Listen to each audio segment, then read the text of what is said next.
Most people think black wealth in London is scattered. A footballer here, an artist there, a headline every now and then. But what if I told you there are entire London communities where black families quietly control streets worth tens of millions? These are the richest black communities in London, and the one sitting at the top of this list is not only rich, but completely redefines how black wealth looks like. Number 8. Tottenham, Haringey, the long game community. Tottenham almost never gets framed as a place where black wealth accumulates, which is exactly why it deserves a closer look. The narrative around this area tends to freeze somewhere between Windrush-era migration and moments of unrest, but that framing ignores a much quieter reality playing out on residential streets that never make the news. Tottenham is where a significant number of black Londoners stayed put, bought early, and let time do most of the heavy lifting. Post-1950s, Tottenham became home to Caribbean families working in transport, healthcare, manufacturing, and local government. These weren't high-paying jobs, but they were stable, unionized, and consistent. That consistency mattered. Home ownership rates among black Caribbean households in this area rose steadily through the 1970s and 80s, when property prices were low enough to make buying possible on modest incomes. What looked like survival at the time slowly turned into leverage. Today, average house prices across Tottenham range from £500,000 to £650,000, with hotspots around Tottenham Hale climbing higher due to regeneration and transport links.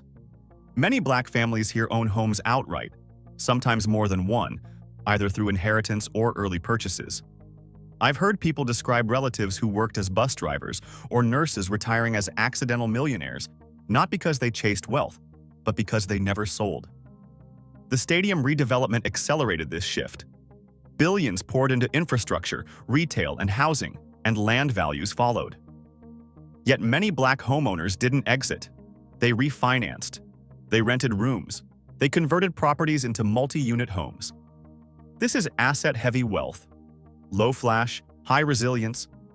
Median incomes in Haringey still sit around £36,000 to £40,000, which often misleads outsiders. Income doesn't tell the whole story when equity is doing the real work. The wealth here lives in deeds, not payslips.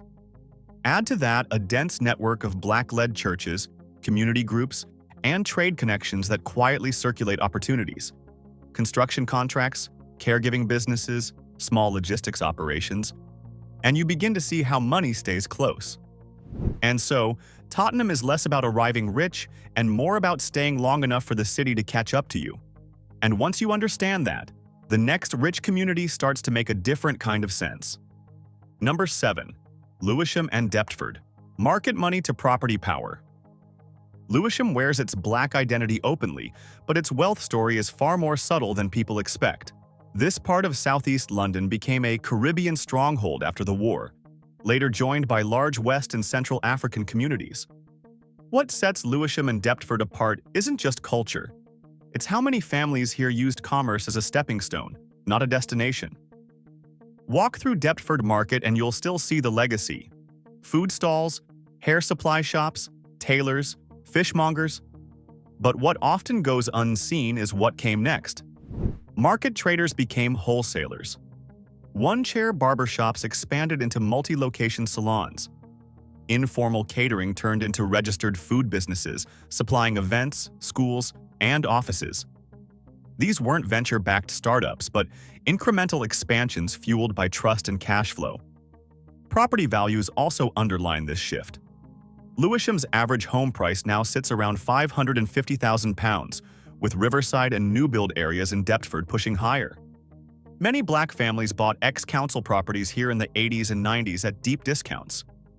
Over time, those homes became collateral, leveraged to open businesses, fund education, or acquire rental properties nearby. There's also a noticeable return pattern. Black professionals who leave for work often come back to Lewisham to buy. NHS consultants, architects, civil servants, fintech workers, people who want space without disconnecting from community. That return flow keeps capital local. It's why Lewisham still supports a dense ecosystem of black-owned gyms, cafes, churches, and co-working spaces, even as regeneration pushes prices up. Median incomes vary widely, But the borough consistently produces asset-rich households, particularly among second-generation families. What I find striking is how wealth here stays relational. People invest together. They renovate together. They share information about planning permissions, grants, and school catchments like it's family news. Lewisham shows what happens when black wealth grows outward instead of upward. But in London, you will also find rich black communities that choose an entirely different strategy. Number 6. Shepherd's Bush, Hammersmith and Fulham. Quiet West London money. Black community in Shepherd's Bush is never interested in going mainstream. And that's not an accident. It's a strategy refined over decades. Sitting just minutes from Kensington, Holland Park, and Notting Hill, this part of West London developed a sizable African Caribbean population that learned early how to coexist with wealth without being swallowed by it. Not assimilated, not erased, just positioned well enough to benefit quietly. The result is one of London's most understated black affluent zones. Roughly 24 to 25% of residents identify as black African or Caribbean, but the surrounding borough tells the bigger story. Hammersmith and Fulham consistently ranks among London's higher income areas, with median household incomes north of £45,000 and average property prices hovering between £750,000 and £900,000. Higher still as you drift closer to Kensington borders. Black families who bought here in the 1980s and 1990s didn't just benefit from appreciation. They bought proximity to power, long before that phrase became fashionable. And proximity matters more than people realize. Within a short walk or tube stop, you're surrounded by media headquarters, private healthcare providers, international law firms, advertising agencies, and multinational offices. That environment shapes career paths. Black residents here are disproportionately represented in professional services. Senior managers, consultants, architects, IT contractors, creatives with international client bases, and business owners whose revenue comes from well outside the neighborhood. The businesses aren't always visible on the high street, but the margins are often healthier. What's even more striking is the restraint. Homes are well kept but rarely extravagant. Extensions are sensible, renovations are clean, not performative. Cars are practical, sometimes almost boring.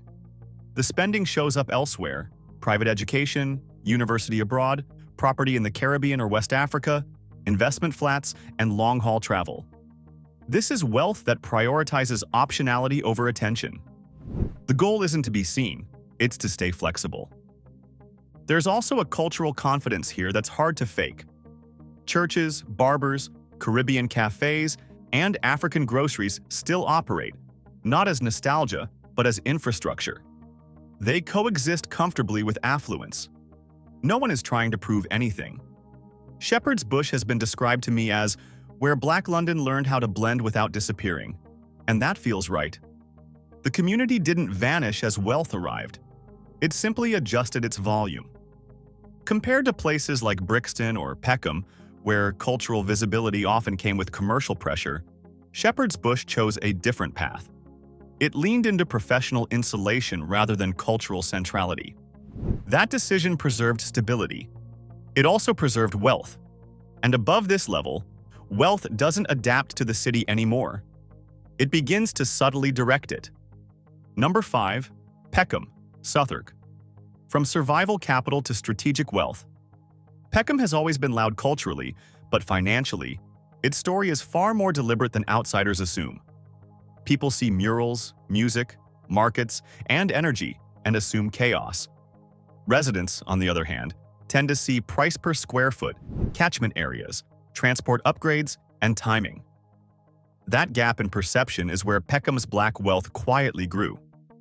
Historically, Peckham became a hub for Caribbean migrants, followed by strong West African communities, particularly Nigerian, Ghanaian, and Sierra Leonean families, who brought with them a very specific relationship to money: pragmatic, communal, and long-term. Wealth here was never about individual display. It was about collective survival first, then strategic accumulation. In 2011, parts of Peckham recorded over 50% Black African and Caribbean populations, and while that percentage has shifted with gentrification, the economic footprint hasn't disappeared. It's evolved. Rye Lane remains a commercial artery packed with Black-owned hair salons, food shops, travel agencies, and retailers. But the real story sits behind those shopfronts. Families own property above the store, around the corner, or 2 postcodes away. Ownership here is layered, not singular. The numbers back it up.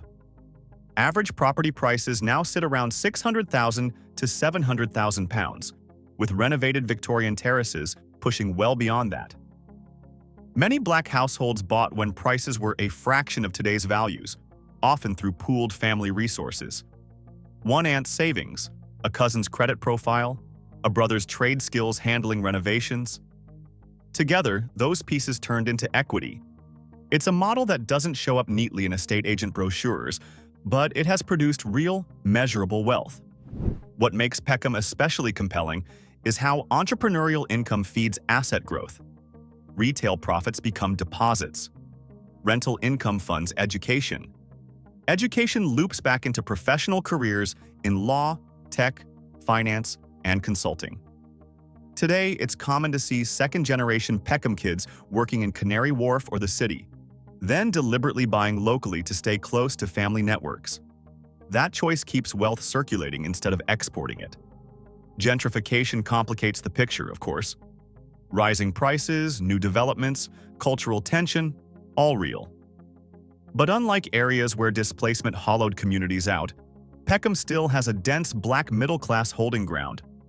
They renovate instead of relocating. They subdivide instead of selling. They rent out rather than cash out. That single decision, to hold, has preserved millions in intergenerational wealth. Compared to Brixton, which often carried the weight of being a cultural symbol, Peckham operated more like a spreadsheet. Less myth, more math.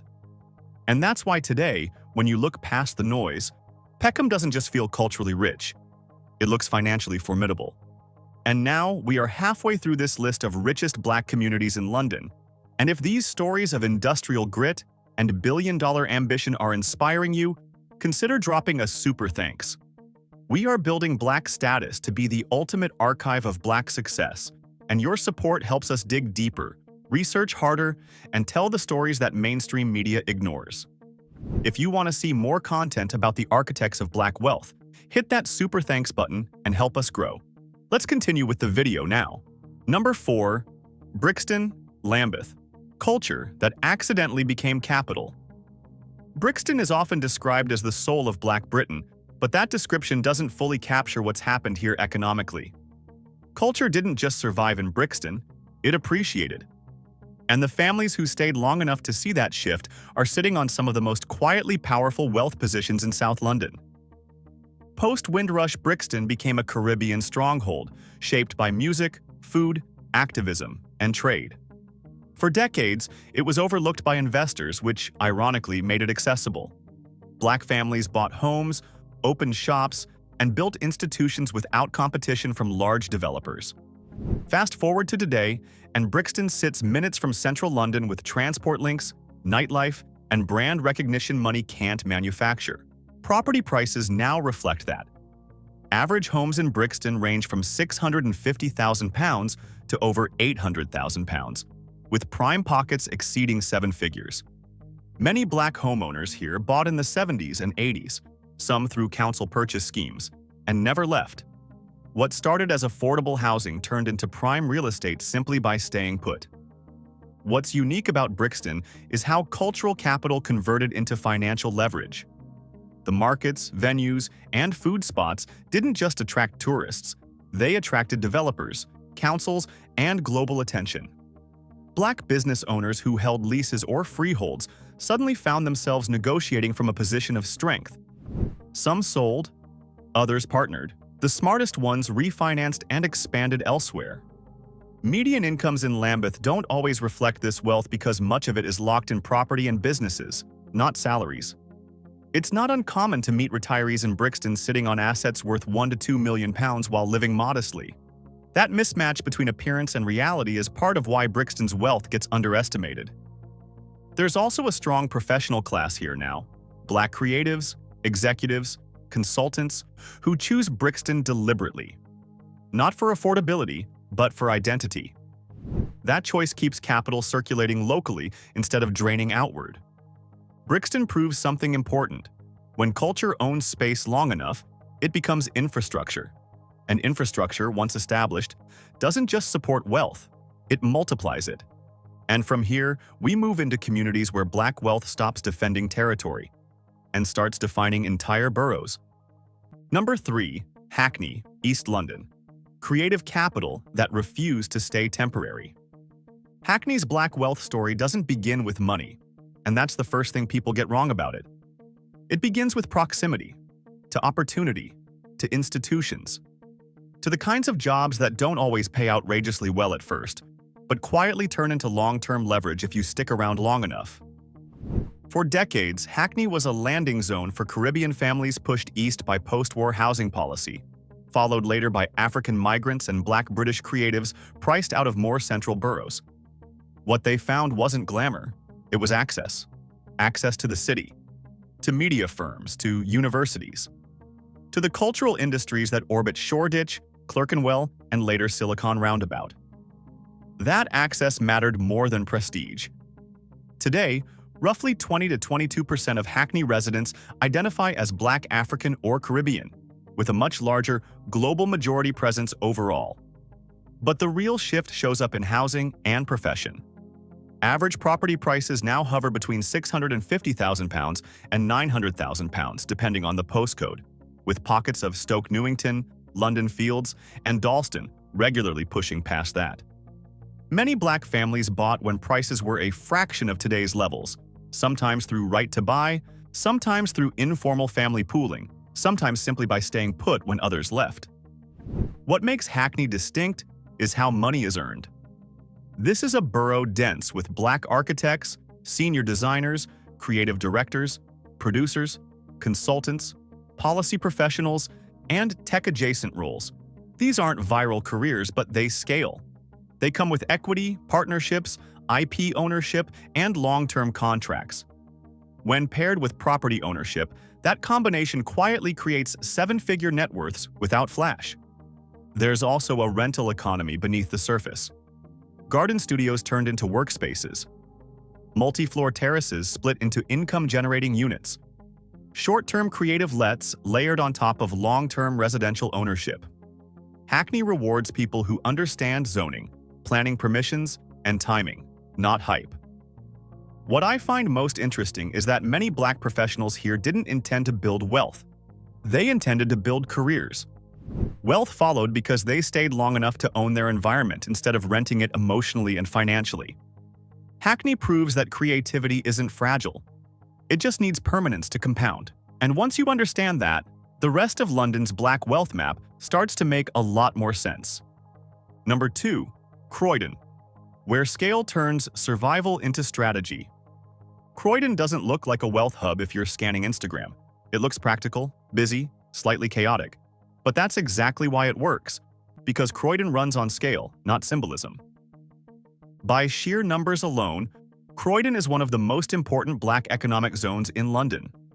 It is home to the largest Black population by total residents, estimated at 85,000 to 90,000 people, with strong Nigerian, Ghanaian, Jamaican, and broader Caribbean representation. That density changes the math. When enough people live, spend, and invest in the same area, wealth stops leaking out as quickly. Money circulates, information travels faster, opportunity compounds. Property is the backbone here. Average house prices in Croydon range from £450,000 to £550,000, still significantly below inner London. That price gap allowed Black families to buy earlier, buy larger homes, and, crucially, buy more than one. Semi-detached houses became HMOs. Loft conversions turned into rental units. Family homes became multi-generational assets rather than single-use residences. I've heard this story more than once.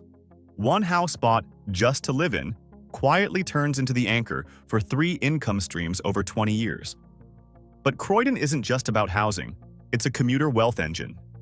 Many Black professionals working in finance, healthcare, engineering, law, and public sector leadership choose Croydon deliberately.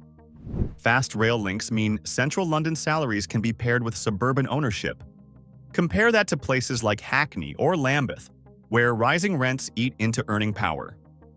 In Croydon, the gap between income and expenses stays wide enough to invest. Another layer people overlook is business density. Croydon's high streets are packed with Black-owned salons, logistics firms, food wholesalers, accounting practices, IT consultancies, care providers, and retail operations. These businesses don't chase trend cycles, they chase demand.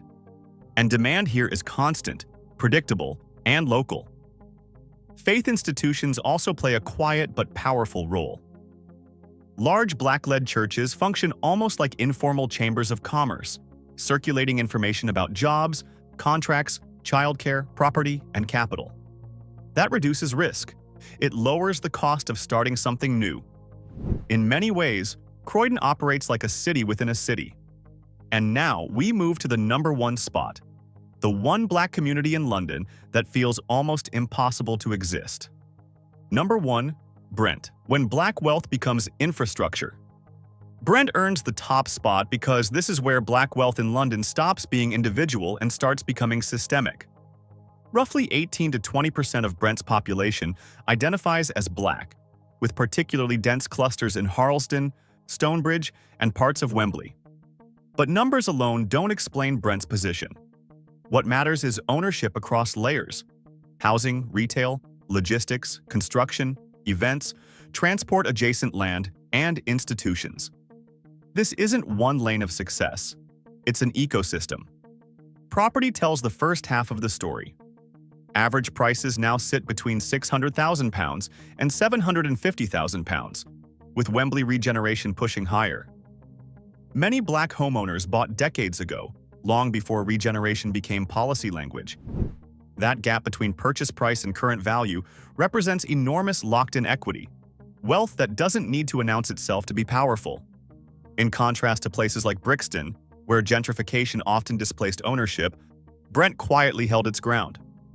The second half is business.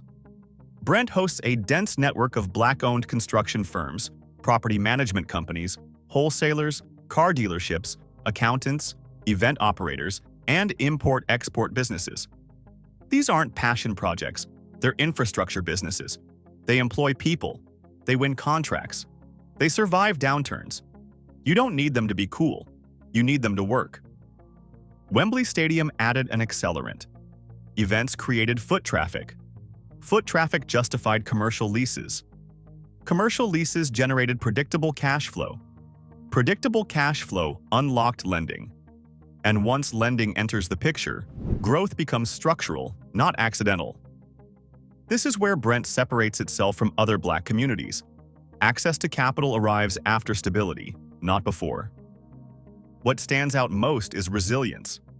While other boroughs saw Black communities diluted through displacement, Brent absorbed growth internally. Families moved within the borough, not out of it. That preserved social capital, labor networks, and institutional memory. Children grew up seeing ownership as normal, not aspirational. Brent doesn't just host Black wealth, it functions with it. Roads, shops, homes, and businesses all reinforce each other. At that point, wealth stops being a headline and starts behaving like infrastructure. And that's why Brent sits at #1. And these were the richest Black communities that thrive in London. Which one of them impressed you the most? Let us know in the comments, and for more interesting peeks into Black wealth around the world, check out Black Status.